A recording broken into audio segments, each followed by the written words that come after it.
welcome back to Real Talk. My name is Jim. And I am Lauren. And we've been gone for a while. Just a little bit.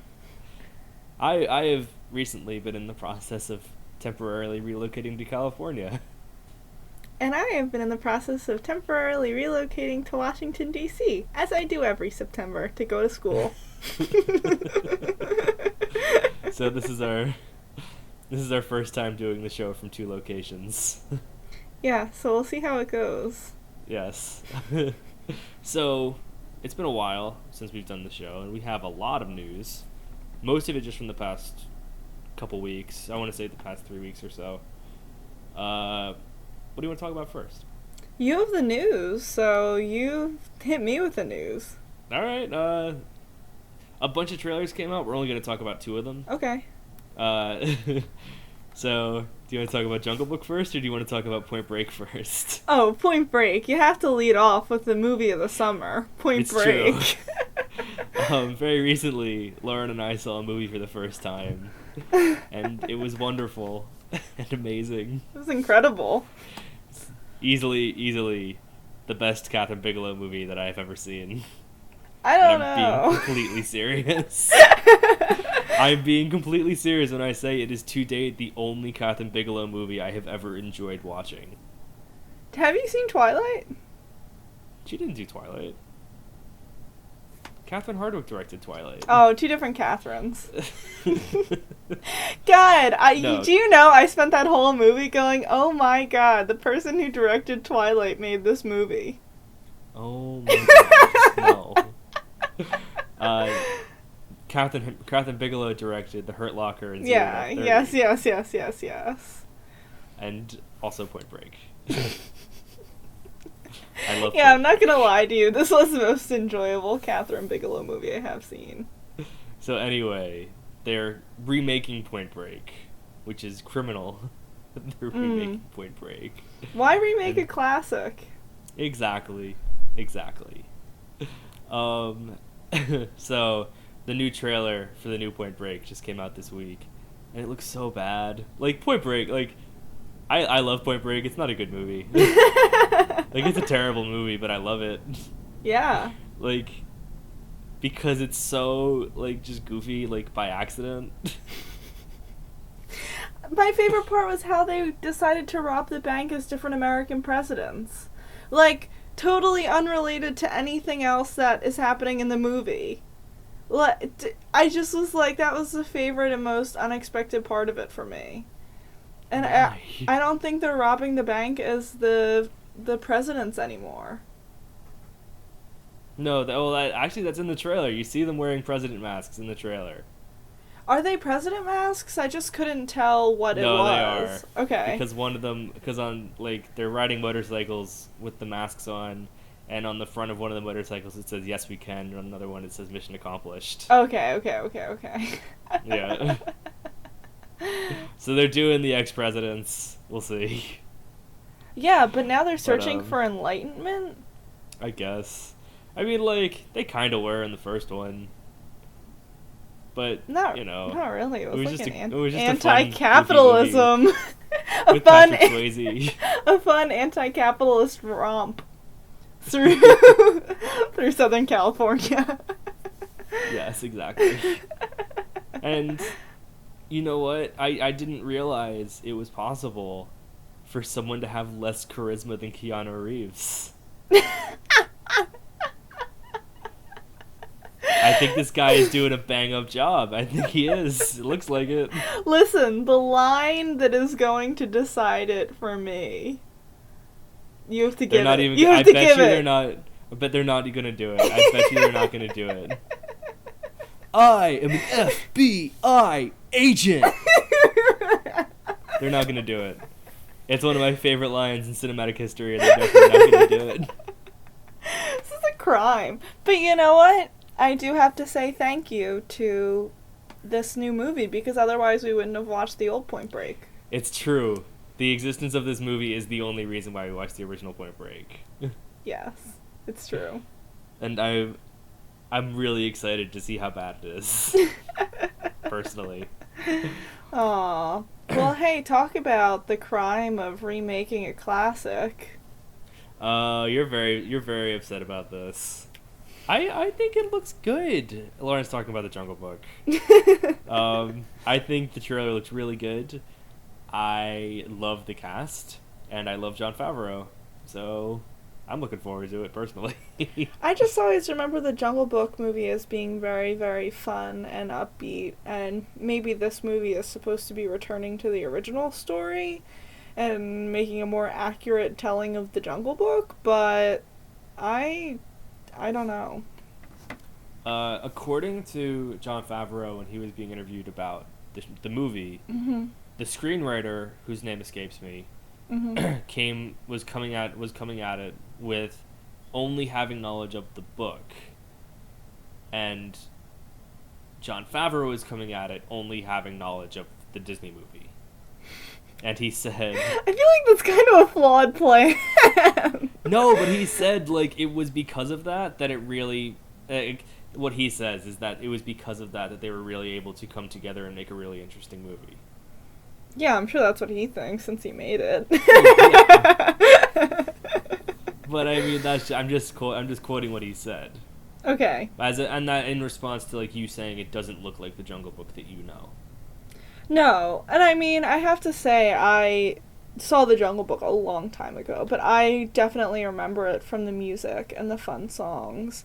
Oh yeah, it's a fun movie. Yeah, I remember it being a very, very fun movie, and just this trailer was like, I'm sure if I, showed it to somebody who only has knowledge and loves the Jungle Book, they would be like, what is this? And I don't know if they'd be particularly interested in seeing the remake.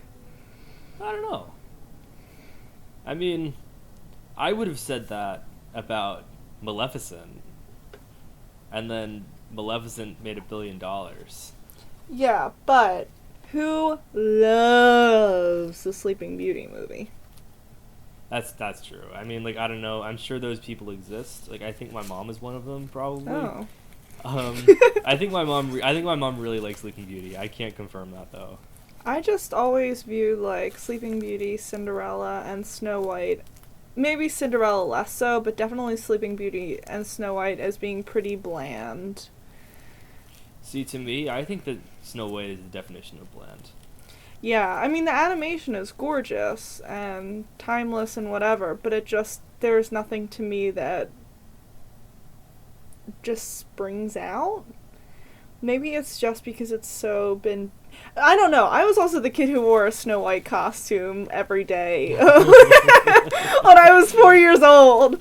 But like the thing about Sleeping Beauty is that the thing that makes it stand out is Maleficent, which is why they made that the movie. Right. Yeah. I guess that's the only thing that people think about when they think of that movie. Oh, I was thinking about the little fairies. I always like those guys. Of course. Yeah. But yeah, now there's speaking of live action Disney remakes, they just announced another one that they're well, I mean, this is not a live action remake, but it's a remake of an already live action movie that they're planning on remaking Mary Poppins. I'm sorry, they're making a live action remake of Mary Poppins? Just a remake of Mary Poppins. Oh, I was gonna say. No, that's what I said. I was like, yeah, I mean, talking about live action Disney remakes, but I mean, this is a remake of a movie that was already live action, but it's still a remake. It's Mary Poppins. Sorry, the connection skipped. Oh, okay. But anyway, they're talking about making it with Rob Marshall, who directed Chicago, and I'm pretty sure he also directed Into the Woods. Oh. And the word on the street is that either Anne Hathaway or Emily Blunt will be the star.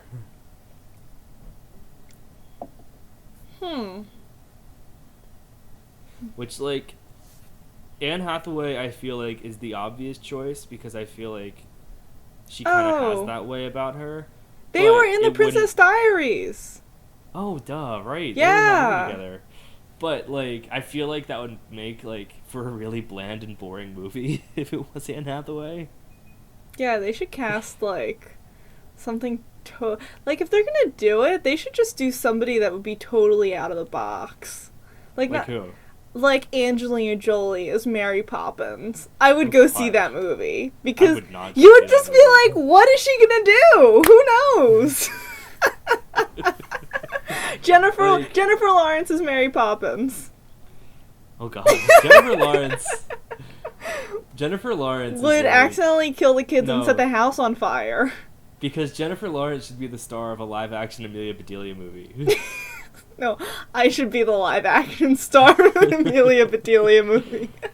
But like, I can like see, like as far as like Anne Hathaway and Emily Blunt go, like I can see exactly what both of those movies would look like. Mm-hmm.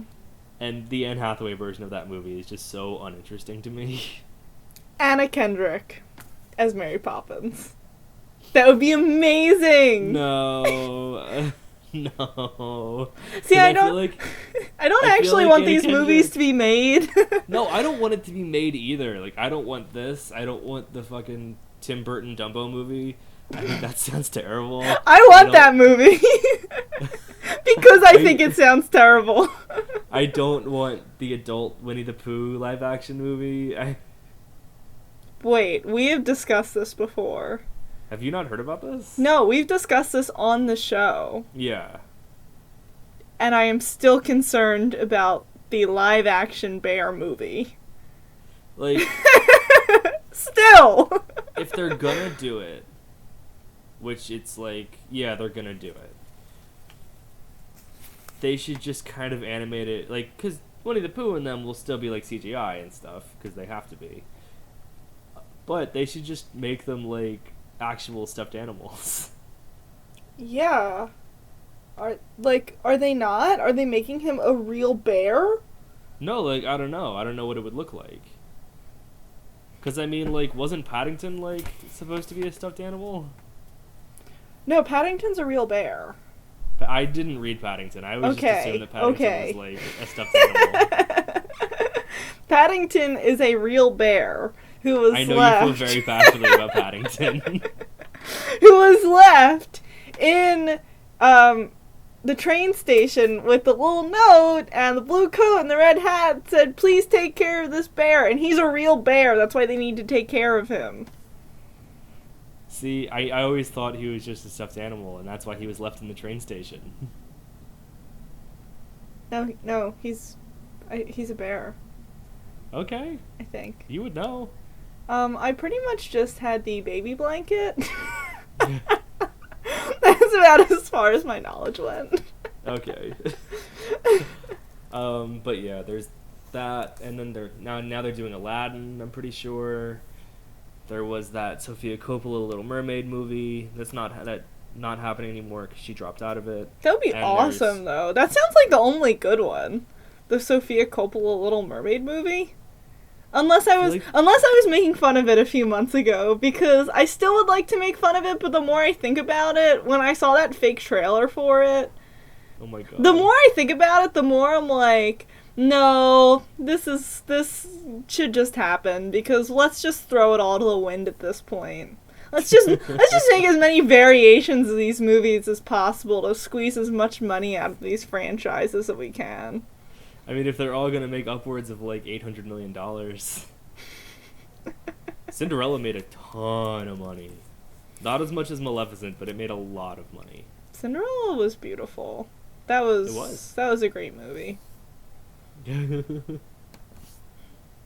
know who I miss? Who do you miss? Paddington Bear.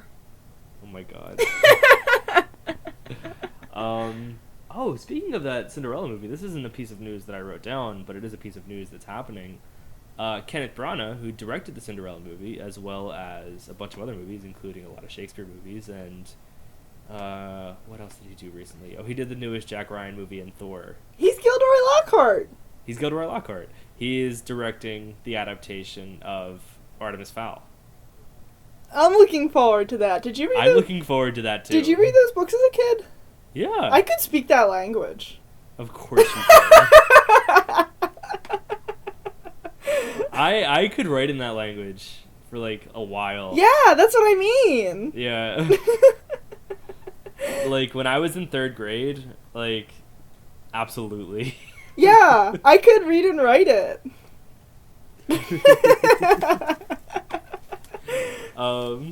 Anyway, like Artemis Fowl, for anyone who doesn't know, it was a series of books back when me and Lauren were little, and it was basically like it's basically Die Hard with Fairies is the first Artemis Fowl book. What? That's what it is. Nuh-uh. It is. It literally is. What? That's what it is. Was it really a heist movie? Yes. That's what the plot of the first one is. Artemis Fowl is trying to steal the thing. What thing is he trying to steal? He's trying to steal a ton of gold from these fairies. Oh, and Holly is a police officer that is... Yes. He kidnaps her, though. Yes. Okay, and then she's trying to stop him. Yes. But then they eventually go into business together.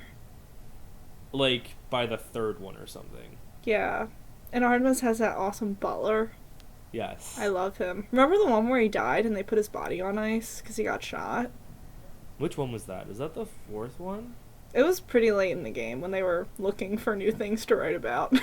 I never read the last two. I only read the first, I think, 6. Yeah, I don't know how far I followed it, but I loved those. So did I. You know what I would love to see also made? They weren't the Artemis Fowl books, but they were the other ones in that same vein. I think I know what you're talking about, but it's not coming to mind. Well, I would love... Because I probably read that too. Oh, yeah. Yeah. And the Young James Bond books. You're all about the Young James Bond Somebody books. needs to option those rights for those Young James Bond books. Oh, Alex Rider, but they already made an Alex Rider movie and it stunk. Like, did you see it? No. I saw it.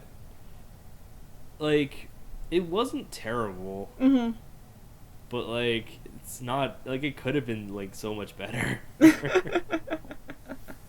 It's because, like, you're a studio and, like, you see just, like, the logline Kid Spy story. Mm-hmm.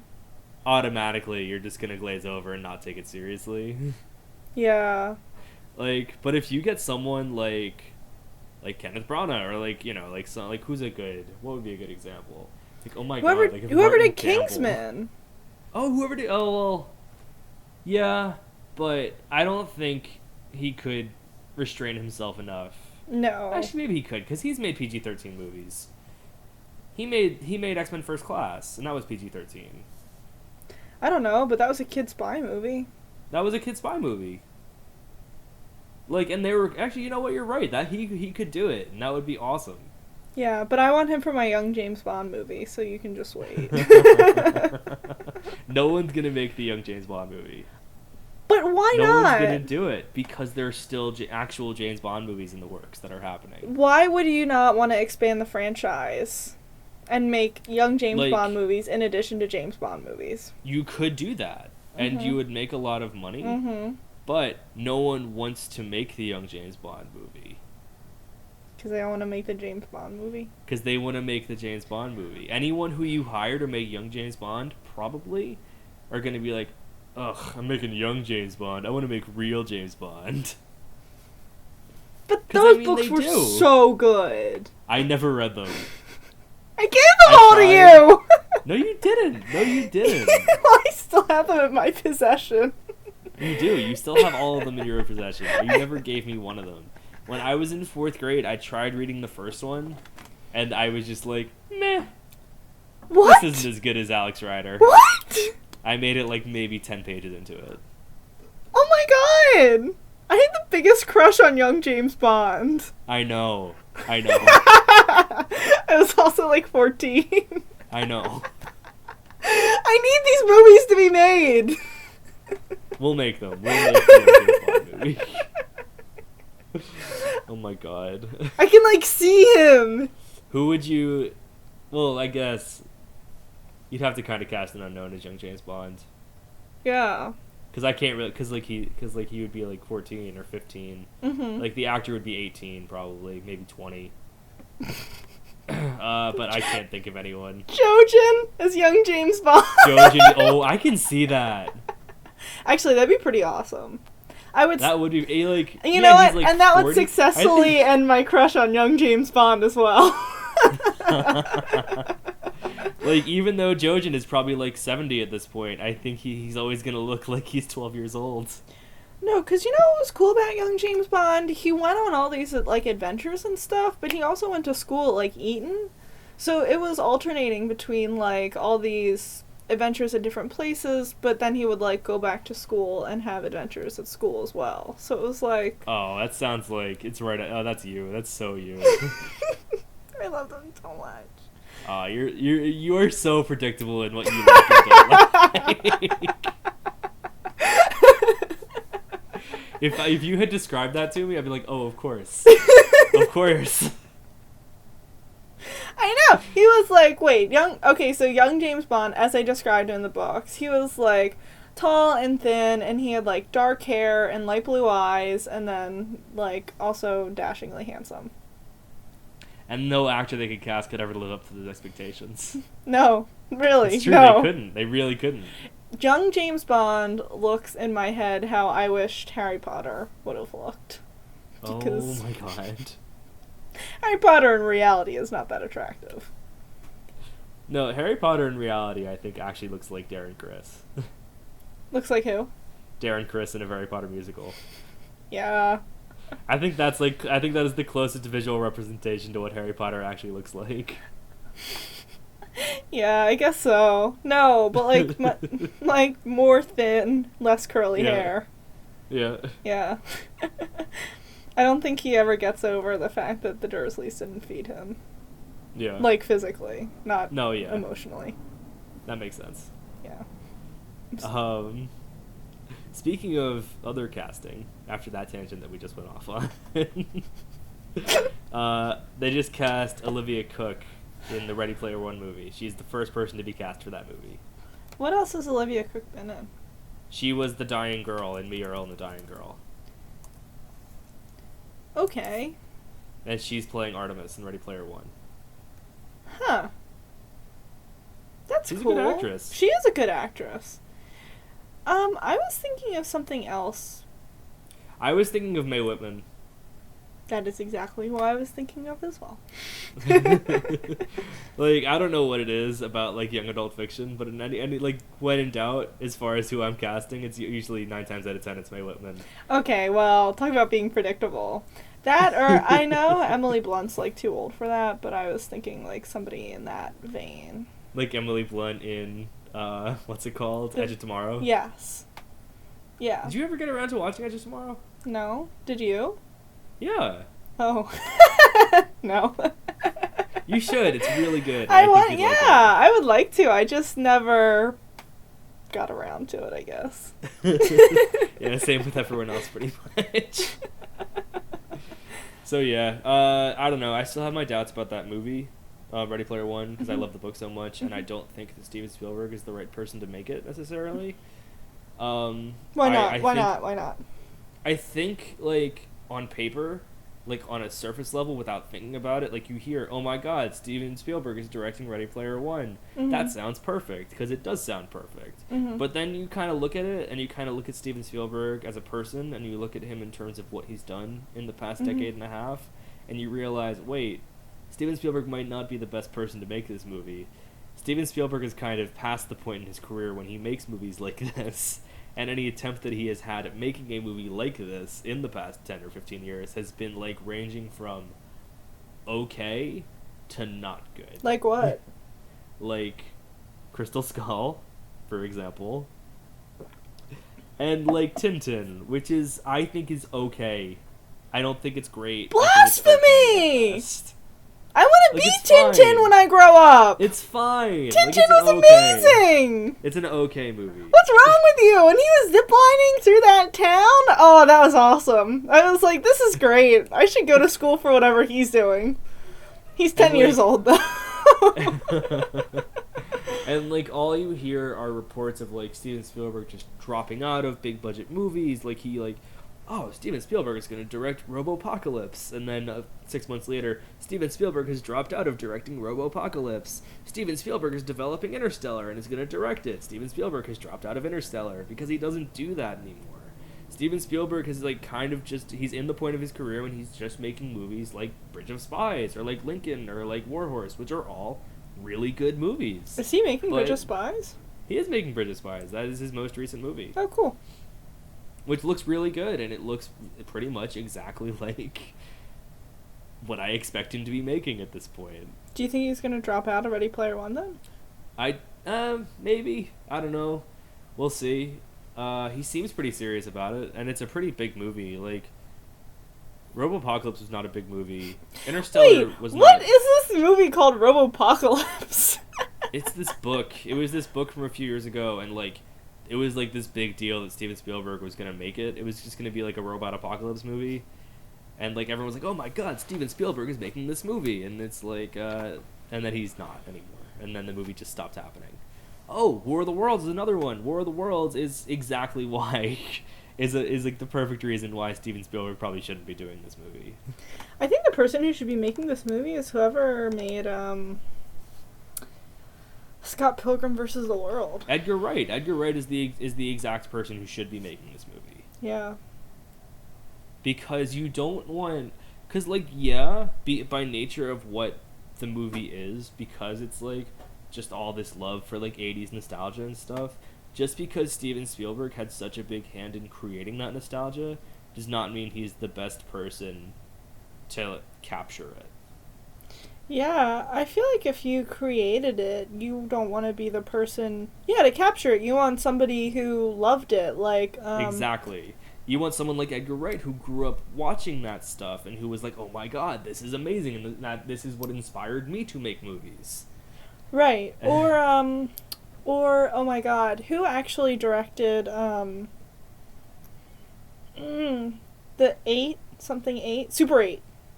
J.J. Abrams. And I know it's like so cliched of me to say J.J. Abrams, because J.J. Abrams is who I say for like everything like this. Like, oh, who do you think should direct the new Star Wars? J.J. Abrams, obviously, and look who was right. J.J. Abrams is directing the new Star Wars. You're just always right. It's true. I am always right all the time. But yeah, it's just that I feel like, and maybe J.J. Abrams wouldn't be the perfect person to do it, as opposed to Edgar Wright, who I think is the perfect person to do it. Mm-hmm. Even like someone like Brad Bird, I think would be great for this movie. Yeah, he would be good too. Yeah. But I don't know, like I feel like Steven Spielberg won't take it seriously. I mean, I just have to trust that it's gonna be okay because I can do nothing about it. That was your attitude with all the Harry Potter movies too. Like, listen, it's gonna happen whether or not I like it, so c'est la vie. Yeah.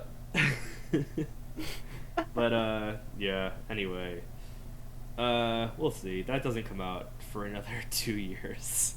Oh, well then whatever. Why are we even talking about it? Because she just got cast. Because Olivia Cook just got cast. Okay. Yeah, so Steven Spielberg has Bridge of Spies coming out in a month. Or less. Mm-hmm. And he has the BFG coming out in about 9 months.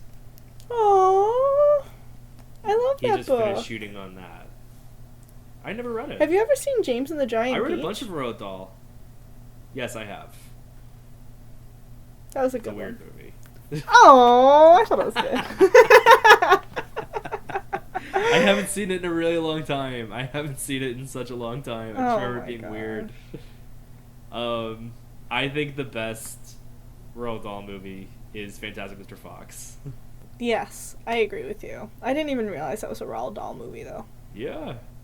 I love that movie. I really like Willy Wonka and the Chocolate Factory, and I really like Matilda. And what's another one? I remember really liking The Witches when it came out. I loved that book. The Witches? I don't remember the movie as well. Yeah. My favorite was the one about, there was that couple that hated each other, so they would pull, like, terrible pranks on each other. Like, oh, was that the Twits? Yeah, it was the Twits. I love that. And the guy would, like... I never read that one. Oh my god. Well, if you enjoyed The Office, the war between Dwight and Jim, you would love the Twits, because it was, like, everything that they ever did to each other, but in a Roald Dahl book. Like, Amazing. The husband would, like, cut off, like, a nickel's worth of chair on either of the chair legs of the woman's chair, so she would think that she was, like, shrinking. He would cut off a little bit every. They would just do terrible things to each other, but I found it endlessly amusing. Of course. Also in the realm of things that are not surprising.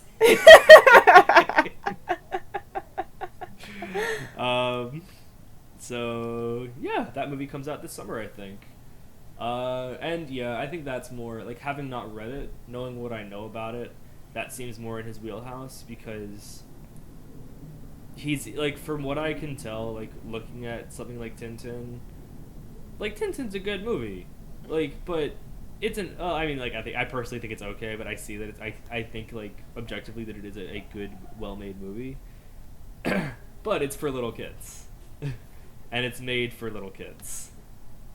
And like, I like things for little kids, but Steven Spielberg is making things primarily for little kids when he does something like that.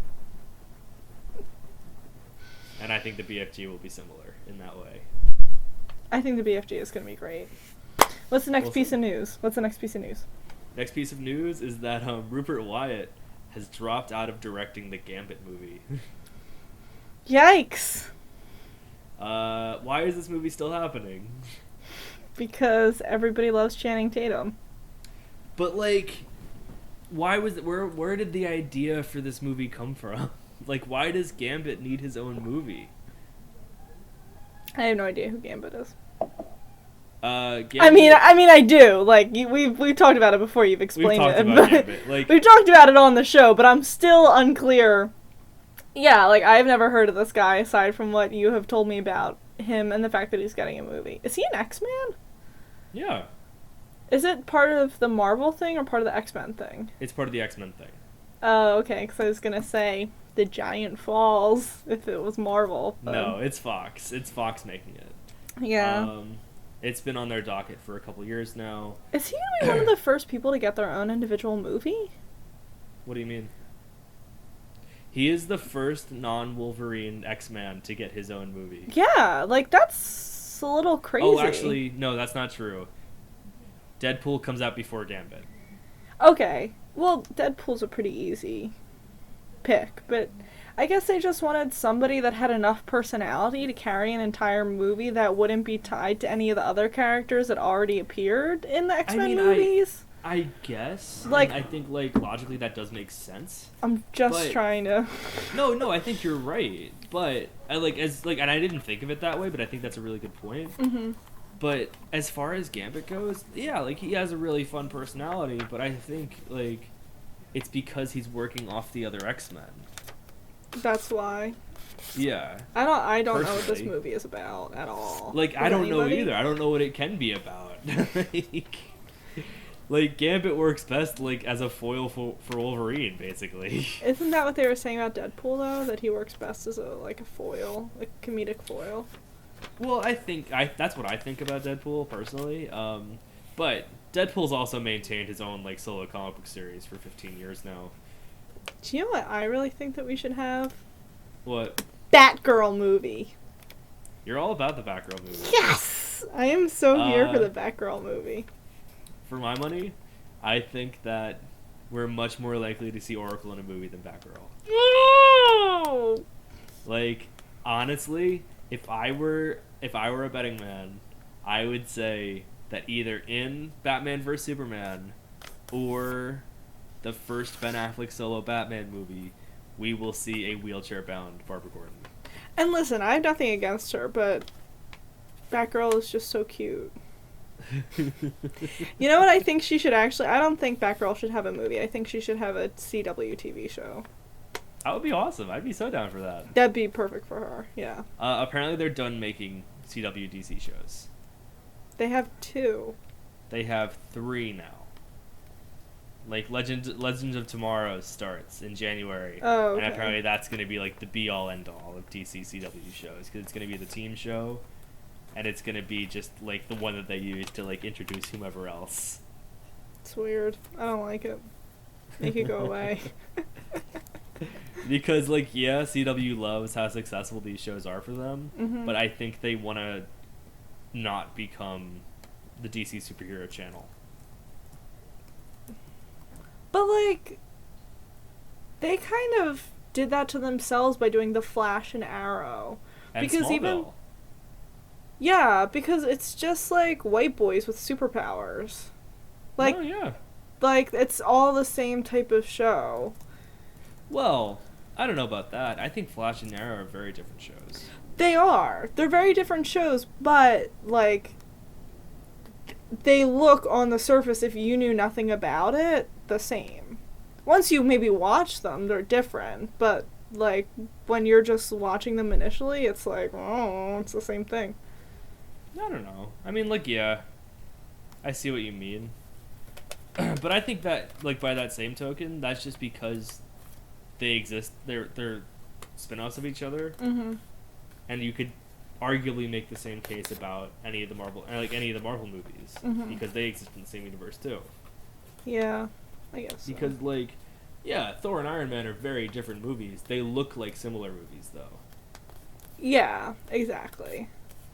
I mean, yeah, to the untrained eye, it's just like... No, but if you right. were like, oh, if you sold Batgirl as more like one of the CW, like, I don't know, Pretty Little Liars shows or something, then that's a God. totally different niche. If you sold it like that. But I guess they're doing that with So Supergirl. Are you gonna watch Supergirl? Yeah, of course I am. Why, are you not? It looks so bad. What's wrong with you? It looks so bad. Oh, it looks cute. No, we were talking about it, and when that first trailer came out, you literally said, quote unquote, "Oh my god, it looks so terrible. No. I wish it didn't look as terrible as it does. I wish it looked better, but it looks so bad." Whatever, it looks better now. That is what you said. It looks better after some thought. I thought about it. It looks better. I wish it the best. In my mind's eye, it looks better. I hope it is successful. I wish it the best. I have no interest in watching it. That's so mean.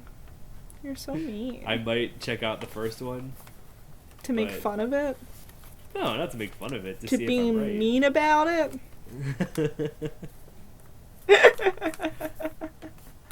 Yeah. Okay, what's the next piece of news? Next piece of news. There is a plan. Legendary Pictures is planning a trilogy of movies leading up to a King Kong Godzilla crossover movie. No. Yes. No.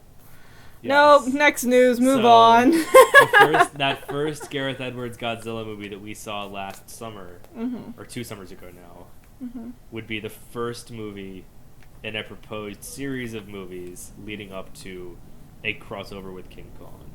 And the second of those movies would be that Skull Island movie with Tom Hiddleston No. that's coming out. I reject that. And then it would culminate in Godzilla vs. King Kong. I don't want that. And theoretically, the word on the street is, this hasn't been confirmed, that the reason why Pacific Rim 2 has been postponed indefinitely is because they want to tie Pacific Rim into this as well. Actually, that'd be kind of cool. Right? Right, though? Okay, I'll give it that. That would be kind of cool. So yeah, that's just the thing that's happening. And as for our last piece of news, unless you have anything, there are rumors circulating at Warner Brothers that Christopher Nolan is developing an Akira trilogy. Oh yeah. God, no. Why? 3 movies of that? No. No, no, no, no, no, no, no. Well, it's because, like, I'm with you. Like, Akira is a movie that I wish I liked more than I do. Like, and maybe I would if I had seen the first 5 minutes of it. Whatever. Maybe. I got us there eventually. Maybe. But I don't know. It didn't do it for me when I saw it. I can appreciate it. I just wouldn't care to watch it again. But apparently the reason why it's going to be a planned trilogy of movies is because it's like a whole comic series that it's based on, and apparently the original movie that we saw, took its story from like the first 2 volumes and like the 9th volume. Did we ever get a yes/no on it being a symbolic portrayal of Japanese imperialism, or Yes, we did. That was a yes. that was a yes. Okay, That was a yes. That was the only way I was able to enjoy it. So I'm gonna pass on the Nolan movie. I don't know if he's producing this movie or if he's directing this movie. His next directorial movie is slated for summer of 2017, which we'll see. They haven't said what that movie is, but this news of the Akira trilogy came out about 3 days after that news broke. So we'll see. I don't know if that's what I want him to be doing next. Like, I'll see it if he's making it, because I will. I don't know if I'll be excited for it necessarily, and I don't know if it's what I want him to be doing. But whatever. I'm out. I'm You're out? I'm never watching Akira again. I hated that movie. I'm sorry. There was no I just did not feel like that was a very well made movie. Maybe it was because it was 3 a.m. by the time it was ended, but I don't know if I'd say that. I think it's very well made. I don't think... I mean, like, and there are stretches of it that I really like, but as a whole, I mean, like, I'd never watch it again. Yeah. No, I just had no idea what was going on. Yeah. And I don't think that was the fault of, like, the fact that we missed the first few minutes. I think it was just the fact that it was, like, it expected you to come in with a certain level of knowledge about the product, and if you just didn't... I disagree with that. Really? I really think a lot of that like, is due to our having missed the first 5 minutes. I think it not the product of the Akira comic books. I think just, like... I mean, maybe it's not a film's responsibility to introduce you into, like, these types of movies, but I feel like I just was missing something on a much broader scale, not just about the plot. Just because like... I think we missed the first 5 minutes. Oh! Okay, fine. Find me the first 5 minutes of Akira and I'll watch it, and I still won't understand it. But that's what I mean. I think by nature of, like, 1, it's an anime, 2, it's not in English, and we have to read subtitles the whole time, and 3, we missed the first 5 to 10 minutes of the movie. Like, something's gotta give. Okay, so maybe we're just not qualified to talk about it. I don't think we are qualified to talk about Akira. Okay, fine. Then let's move on.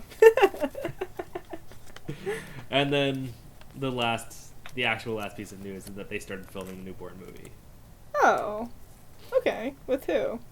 With Jeremy Renner? Matt Damon. Matt Damon. Wait. Yeah. Wait. Who's Jeremy Renner supposed to be replacing? Tom Cruise. Jeremy Renner was supposed to be replacing Matt Damon. Yeah, that's what I thought. Yeah, and then, okay, what happened was they made 3 Bourne movies, and I love the Bourne movies. Never seen them. They're so good. I love, like, at the time when I saw them, I wouldn't say this now, but at the time when I saw them, they were my favorite. Like, the 3rd Bourne movie was my favorite movie of all time. Okay, how old are you? I was in 8th grade. Okay, that's excusable. When I was in 8th grade, the Bourne Ultimatum was my favorite movie of all time. Mm-hmm. Okay. It is a perfect trilogy, in my opinion. I think if pressed, I would probably say it's my favorite cinematic trilogy. Whoa! Nice. That's a big statement. It really is. I'd have to think about it. But, like, as far as, like, movies that I remember most fondly, Toy Story might beat it, ultimately. Yeah. But Toy Story's almost not a trilogy anymore. Oh, God. Oh, God. You know what? I just realized that I can't comment on Toy Story stories anymore. I know.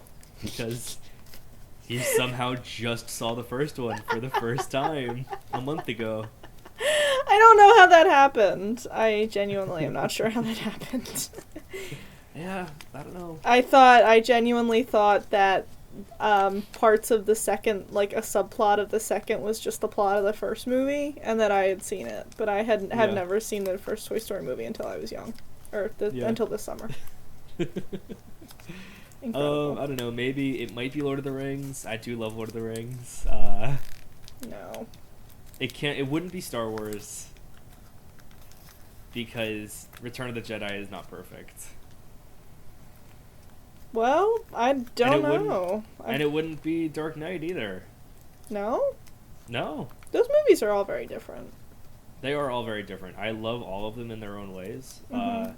And I, like, Dark Knight Rises gets a lot of shit. I really like Dark Knight Rises. Mhm. I acknowledge it has flaws, Mhm. but I just decided I don't care about them. Okay, that's fair. But I don't know. I think just across the board, the three Bourne movies are just excellent movies. I guess they are good. I've never seen them. I should watch them. We're gonna watch them. What about the Mission So, Impossible trilogy? That's 5 movies now. Okay, well, I guess it's not a trilogy then. That is. I think you've only seen 3 of them, maybe. That is a good possibility. But there's 5 of them total. All right. But yeah, as far as the Bourne movies go, they made 3 of them, and then the third one ended it, and then they wanted to continue doing it, so they decided to make a spin-off movie with Jeremy Renner as a different spy, Okay. like in that same, like within the series of movies, Jeremy Renner was doing his own thing while the third movie was happening. Okay. Got it. So like the first Jeremy Renner movie and the third Bourne movie are taking place at the same time. So he wasn't supposed to take over the thing from Matt Damon in the same way he was supposed to take it over from Tom Cruise for Mission Exactly. Impossible. God, poor And- Jeremy Renner. He keeps getting I screwed know, over right? on these things. I love Jeremy Renner. He reminds me of a little hamster. I like him a lot. Oh my god. So anyway, what the plan was ultimately for a new series of movies starring Jeremy Renner, and then ultimately leading to Matt Damon coming back and the two of them doing a movie together. Okay. That's not happening anymore. Okay. Because the Jeremy Renner one was not as successful as they would have hoped, I don't Uh-huh. think. Uh-huh. And then Matt Damon has not been doing as much as he would have hoped since the third Bourne movie. Because really, what has Matt Damon done in the past 5 years? He has The Martian coming out, which is going to be big. Oh, yeah. He's done But I mean, stuff. like, but other than like Elysium, which was not good. His cameo. do not remember that movie. Exactly. His cameo in Interstellar, which was the worst part of that movie. Oh. Well, it was a little heavy-handed. That was the worst part of that movie.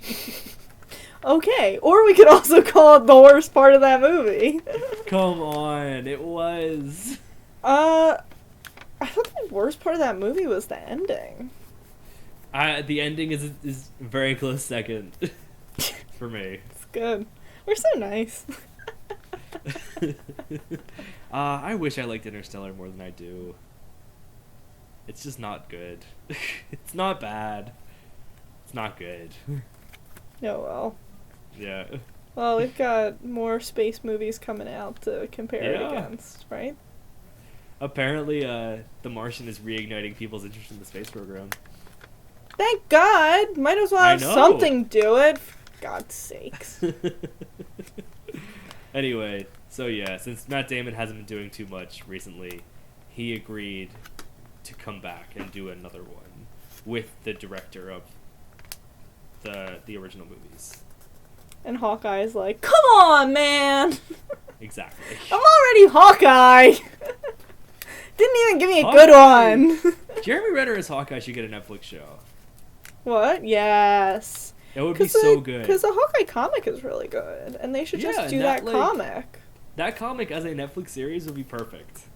Yeah, that's exactly what it needs. With him and his little dog. Exactly. That's your type of show. That is my type of show. There's an animal involved. It's your type of show. Whatever. Anyway, that's it for news. It's a lot of news. Wow, yeah, it's a lot of news. We Yeah. covered about...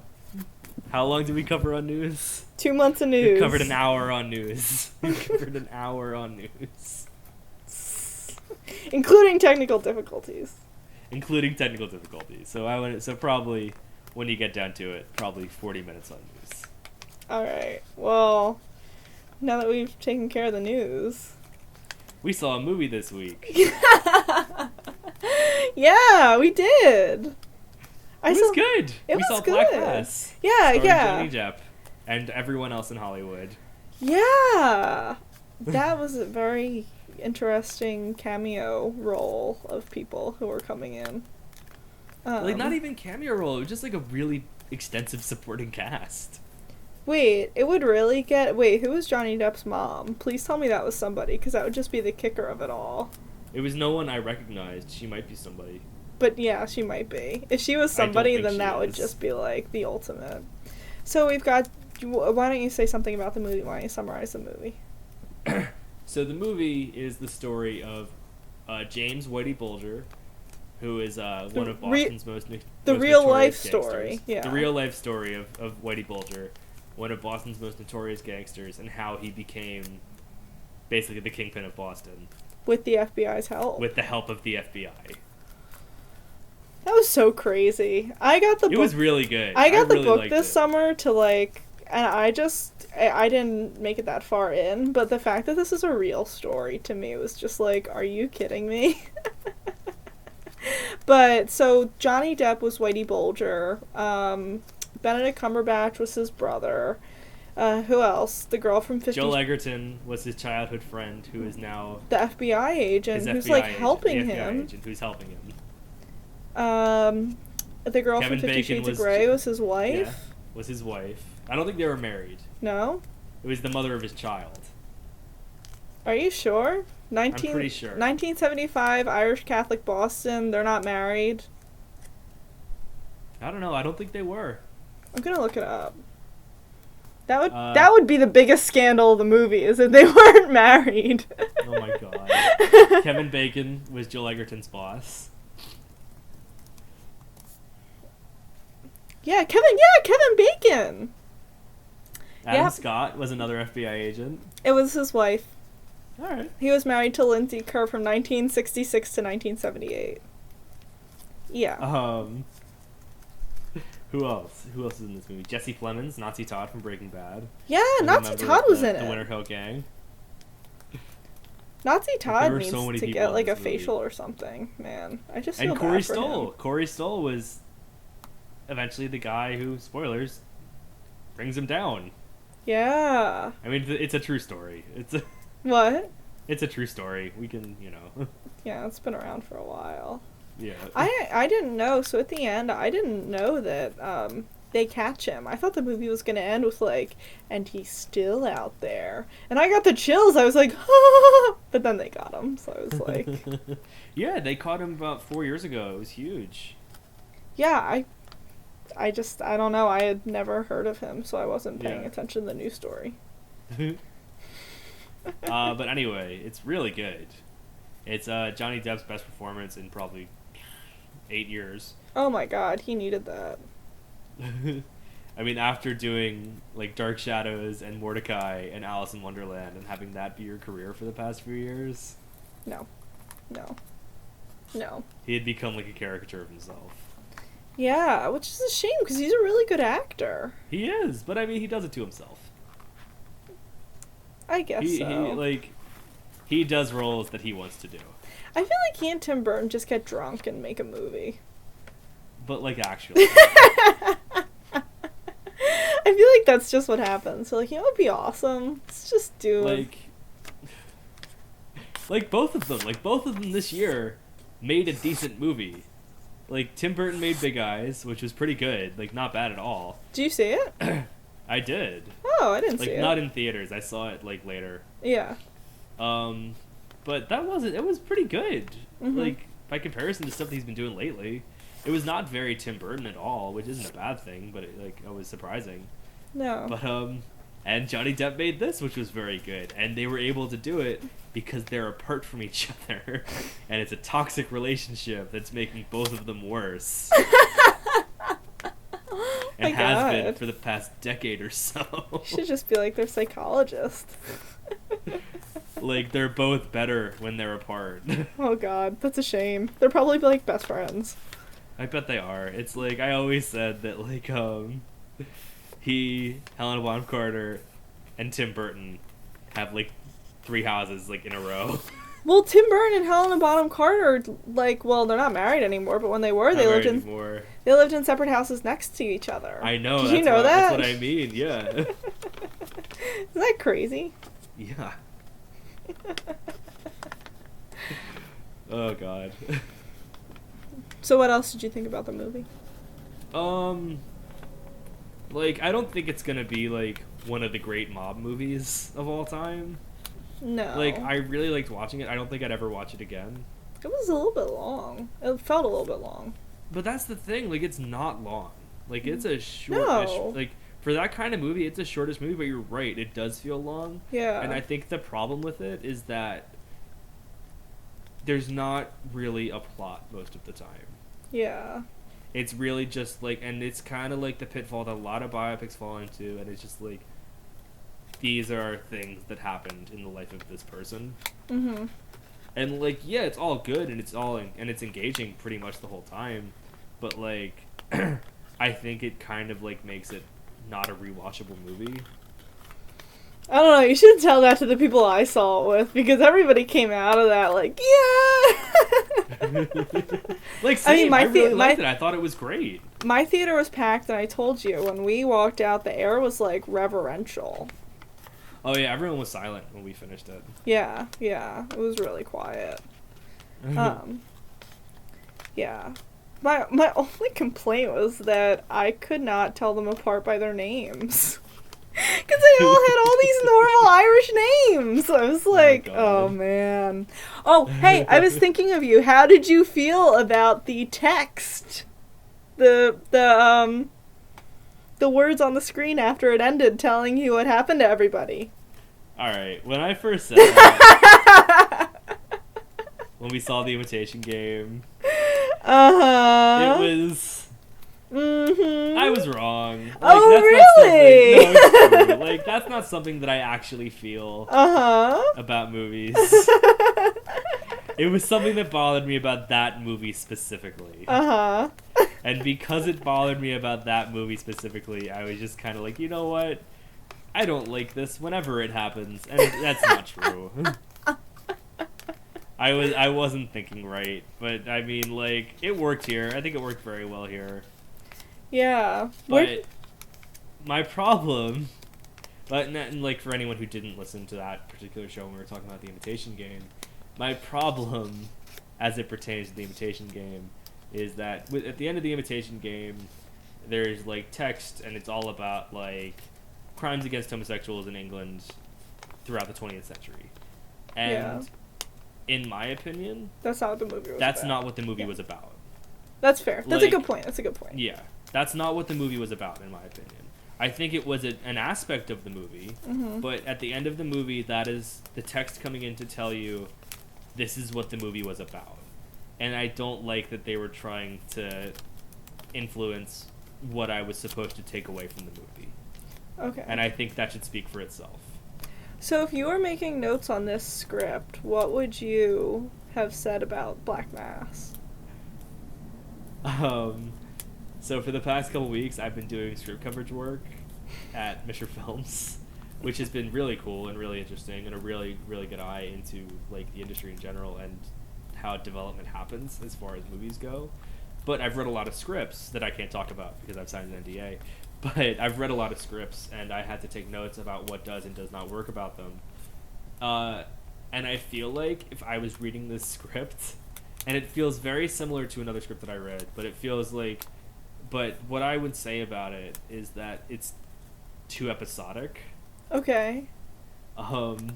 But and seeing this movie kind of made me think I might be wrong about some of the notes that I've made about some of these scripts. Whoa, okay. Because when you see it as a movie, when you see it come together, like with the acting and the directing, it does work. Yeah. And it works as a good movie. But just reading the script, if I was just reading the script independently, I was like, this doesn't work. Like, this can't, because there's no plot, this movie can't really work. Okay. Like, I don't think, like, anyone would really, like, be interested, because it's just, like, this is the life of Whitey Bulger, this happened, then this happened, then this happened, then this happened, now it's over. And that's the movie. And that is what I would probably take away from the script had I just read the script. And I was thinking that, actually, as I was watching the movie. Oh, and glad I asked then. Yeah, and it actually kind of forced me to rethink some of the scripts that I'd read. Oh, wow. But it was interesting. But I still think that's a cool. problem with the movie, but despite that, I think the movie still works. Yeah, I think it did. I was just a little bit confused about, like, I don't know, maybe it's just because I'm a normal person and not, like, this crazy FBI agent, but just the fact that, like, you would let this crazy man into your house and do all this insane stuff to you, and, like, you know, how long can you believe somebody's lies for? That was just a little bit ludicrous to me. But maybe that's just me. Well, I mean, at that point, like, they had been working together for years at that point. Yeah.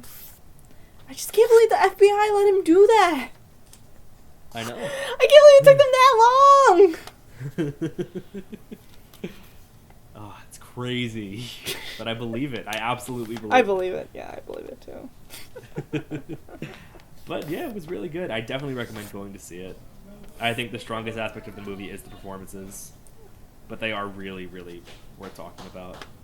Yeah, I think so too. And I think they really do elevate the movie, like, as a whole. Yeah, I mean, I can't say I have much to say about the movie other than the performances were good and the movie was, like, okay, I guess. Exactly. Like, That's pretty much what I would say. Yeah, I would give the performances a higher rating than the movie itself. Exactly. Yeah. I know. Yeah. I walked out of the movie, I was like, oh man, what am I going to say about this? Yeah, same. Oh, I'm sure I'll have plenty to say next week. I'm sure. The Intern! Yes! It looks so bad. It looks amazing! It looks terrible. Oh, I can't wait to see it. Anne Oh, Hathaway. yeah. Yes. So, Lauren, would you recommend Black Mass? Yeah, I would. Yeah. What would you rate Black Mass? Let me think. What's our rating scale? You change it every time. I started with the letter scale, and then you started doing random ones. I just follow your lead. Let's see. Out of 5 undilated pupils. Oh, go for it.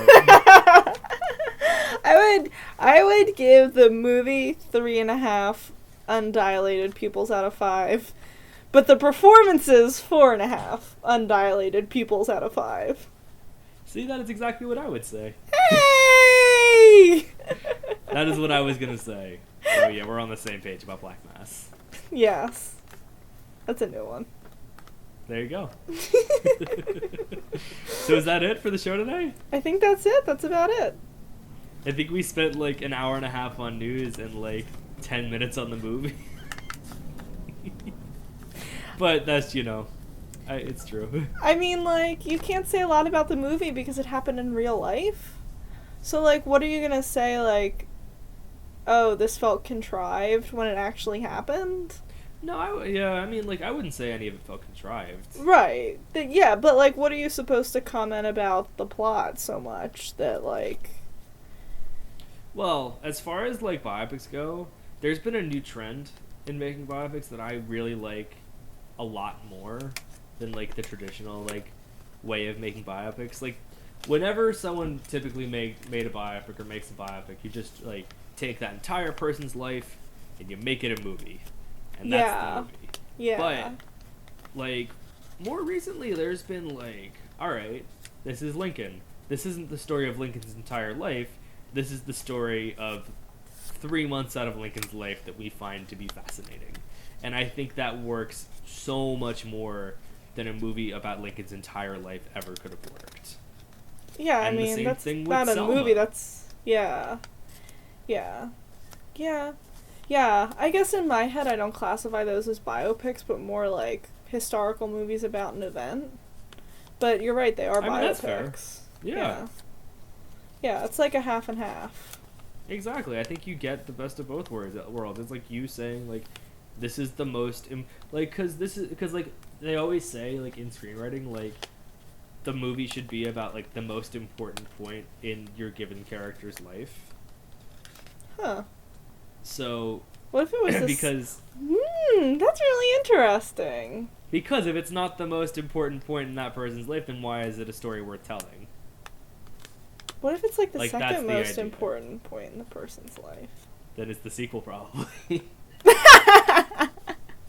Okay. No, that's why they go back and make prequels. That's why they go back and make prequels.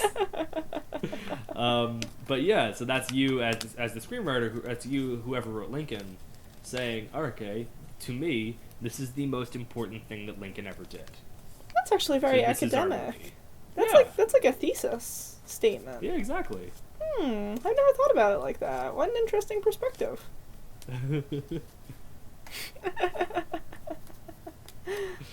Yeah. Okay. Are we done the show now? I guess we're done. Do you have anything else to say?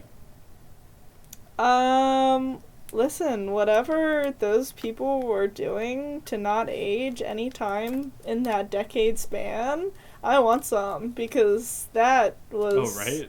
Yeah, I was like, you guys look great. They look exactly the same for like the first 10 years, and then the last two they all aged like a decade. I mean, I wasn't complaining. I was like, No, if it's they fine. were just like, 'Cause that's what always happens. yeah, it's true. I was like, listen, it's better this than that bad Harry Potter makeup, so it's fine. Yeah. See, the problem with the Harry Potter makeup is like you can't age up a 25-year-old to look like a 35-year-old. Because you just have you have like a different structure. It's not just like, yeah, because your face changes in ways that are not like, you can't be altered from the outside. That's like an inside alteration. Right. And it's like, and plus, you look too similar between the ages of 25 and 35 to do any makeup that looks noticeable. Yeah. So the only thing they can do is like, all right, we'll make them look like they're in their 50s instead. That was confusing. Yeah. Oh boy. Okay. Anyway, that's our show. Follow us on Twitter. Yes. What's our Twitter handle? You At curate the Twitter. at Real Talk Tweets. And then subscribe to us on iTunes. Yes. We're just Real Talk, Yes. I think. We're either Real Talk or Real Talk with Lauren and Jim, or Jim and Lauren. I don't know what. I haven't looked at it in a while. I hope it's Lauren We're one and of those Jim. things. Oh, and subscribe to us on YouTube. We're Real Talk somewhere on YouTube. You can subscribe to us on YouTube by going to www.realtalk.ninja. Oh. And then you can subscribe to us on YouTube. Oh. Come on, how much easier is that than saying just find Real Talk on YouTube? Realtalk.ninja. Realtalk.ninja. I give up. Anyway, so that's our show for this week. We hope you enjoyed listening, and tune in next week to hear our review of The Intern. Oh yeah.